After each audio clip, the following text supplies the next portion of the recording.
Hi, everyone. Thanks for joining us. Here's a live look from the mobile weather watcher in the West Metro near the Plymouth area, heading towards Minnetonka this afternoon. So you can see this evening some nasty weather is bearing down on Minnesota and western Wisconsin, and it's taking a toll on the roads. Slow going out there right now. Some areas have already seen everything from rain to sleet to snow, and all accompanied with some really strong winds. Good to have you with us this afternoon. Thanks for joining us. The storm and its dangerous conditions will stretch across Minnesota and western Wisconsin until early tomorrow morning. This storm could be one of the largest snowfalls of the season. WCCO weather watcher Olin reported 8 inches of snow by noon. More than 100 schools preemptively canceled classes for today. We have future closings and delays. List is right there on the bottom of your screen. MnDOT says that the snow has covered much of the highways, and it's warning of strong winds and icy conditions. We have team coverage on the conditions and how they're affecting families. We're going to begin with Chief Meteorologist Chris Schaefer. Hi, Chris. Hey, Amelia. I'm clearly the lucky one of the three because I'm inside. We did escape the heavy snow in the metro with that first wave that came through. We did, however, have sleet and some freezing rain we had to deal with. But the second wave, there's no escaping this one. You can see the snow, and it is going to persist for the next several hours. That snow kicks all the way up into Canada, by the way. And around the Twin Cities, you see these heavier bands coming through, these shades of blue or purple, depending on your TV set. We could see 1 inch per hour, maybe a few towns, 1.5 inches to 2 inches per hour with this heavy snow that will persist over the next few hours. You know, if you've been outside, that wind is wicked, barreling from the east. This is gust reports that have come in just the past few minutes, catching gusts around 36 miles per hour down in Mankato, over in Menominee, Wisconsin, 35 miles per hour. That's causing issues, obviously, with the snow blowing it sideways at times, and the visibility is under 1 mile in many locations. Please turn your headlights on, even though it's still light outside. It's just so difficult to see, and for you to be seen, this is not going to improve over the next few hours. In fact, the National Weather Service does keep us in this winter storm warning till about 6 o'clock tomorrow morning. The main concern, obviously, is the difficult travel. We'll let you know how much more snow we'll pick up when it all comes to an end and when we could see some more snow. But first of all, let's head up north. Areas that did get hit by that first snowfall. That's where Molly Rosenblatt is right now, up in the Malacca area. Molly, how are things now for you?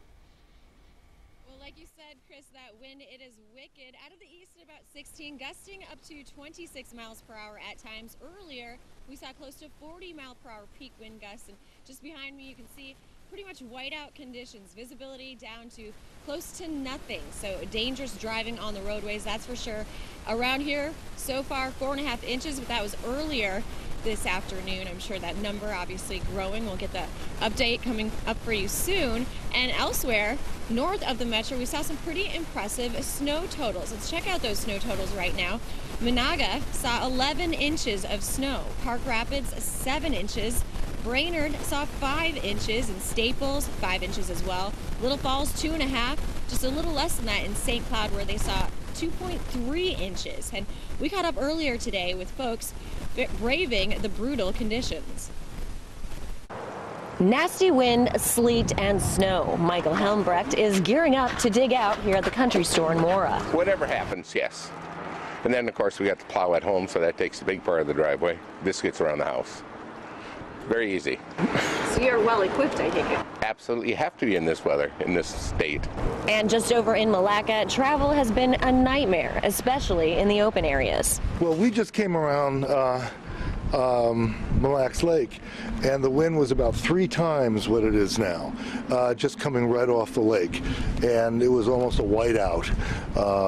So it's dangerous.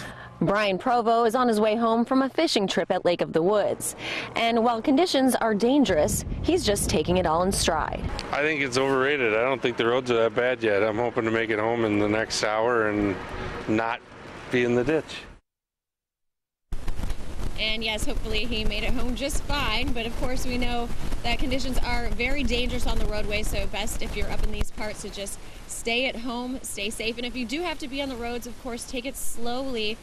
Visibility is very poor. Those winds are just whipping the snow around. So we'll have more about the latest conditions coming up at 6 o'clock. Frank and Amelia.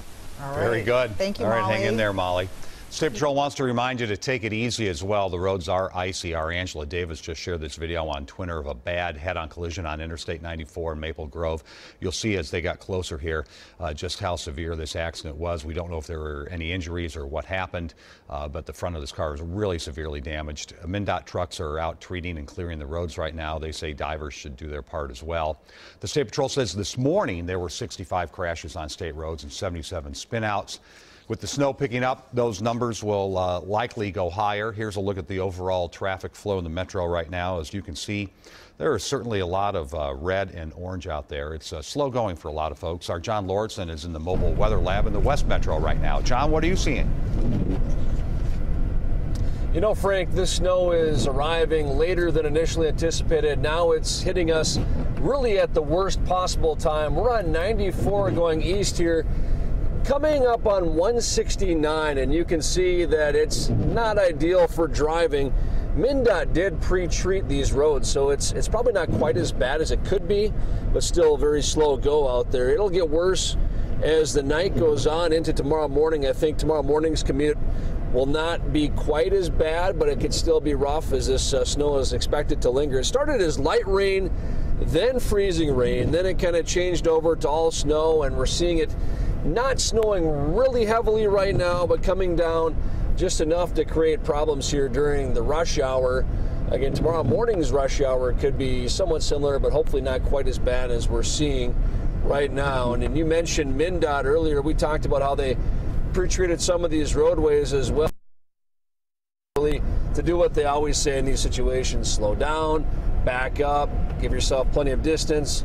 Watch the plows as well, have your headlights on, but really what they're hoping for is people stay home or just stay where they are right now. They don't have to be out in these roadways necessarily. So if you don't have to go out for anything really serious, they want you to stay where you're at. Got it. Good message. John, thank you. I want to remind you, you can always find a forecast on WCCO.com, and if you follow our WCCO Facebook page, you'll have additional forecasting information about upcoming storms, and watch for Chris's latest Facebook Live on the snow on the site right now.